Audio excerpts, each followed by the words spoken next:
Chapter 7. At the Police Station. It was 7:30 p.m. Nick and Meg were in a room at the police station.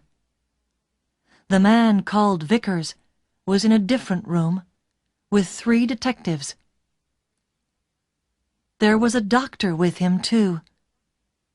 Craig Winters was at the hospital. The door opened, and a detective came in with 2 cups of coffee. He put them down on the table and turned to go out again.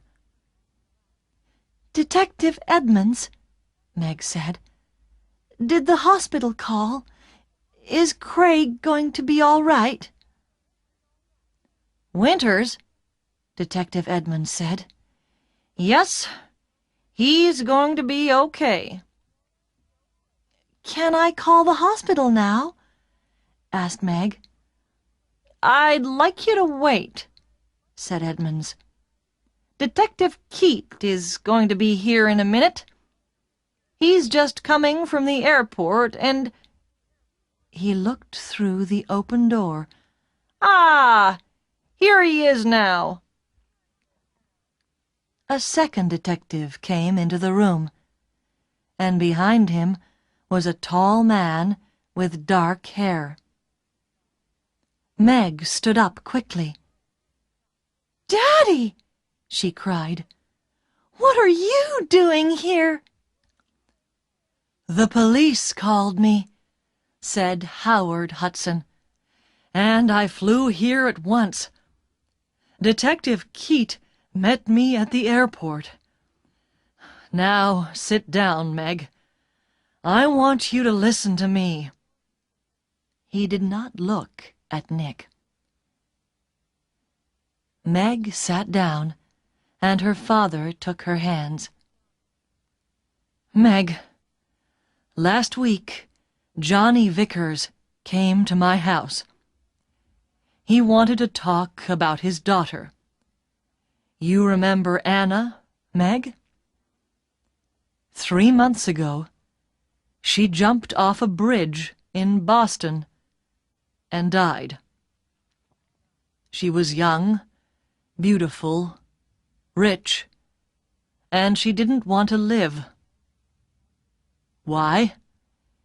Because she loved a man, and the man took her money, ran away, and left her. And the man was called—" "No!" said Meg. "No!" "Yes, Meg. Yes. He was called Mr. Hollywood." "No!" shouted Meg. She began to cry. "That's right, Miss Hudson," said Detective Keat quietly. "To you, he gave the name Craig Winters. When Anna Vickers knew him, he was Carl Windsor. But he liked all his girlfriends to call him Mr. Hollywood. He took nearly $50,000 from Anna Vickers, and there was a girl before that." "No! It's not true!" Meg shouted. "It is true, Meg," said her father. "Windsor gets all his money from rich men's daughters. Johnny Vickers loved his daughter. He went to her house in Boston after she died. He read her letters and learned about the money and the name Mr. Hollywood. And when he came to my house, I told him about you, Meg.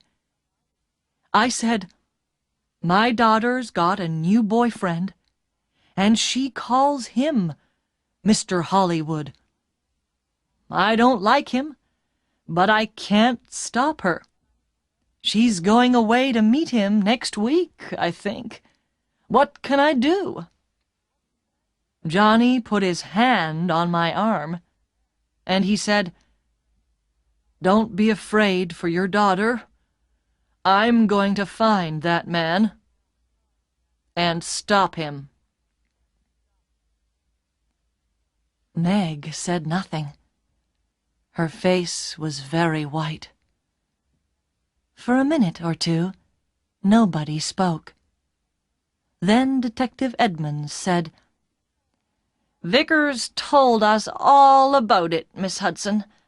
He followed you to Whistler and saw you with—" Nick began to understand.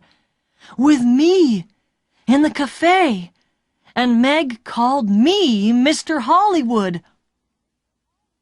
Howard Hudson looked at Nick. "You're the travel writer guy, right?" "Lortz. Nick Lortz," said Nick. "Vickers nearly killed me. He shot at me twice, and—" But Howard Hudson was not very interested in Nick. He looked at his daughter again. "How much money did you give him, Meg?" he said.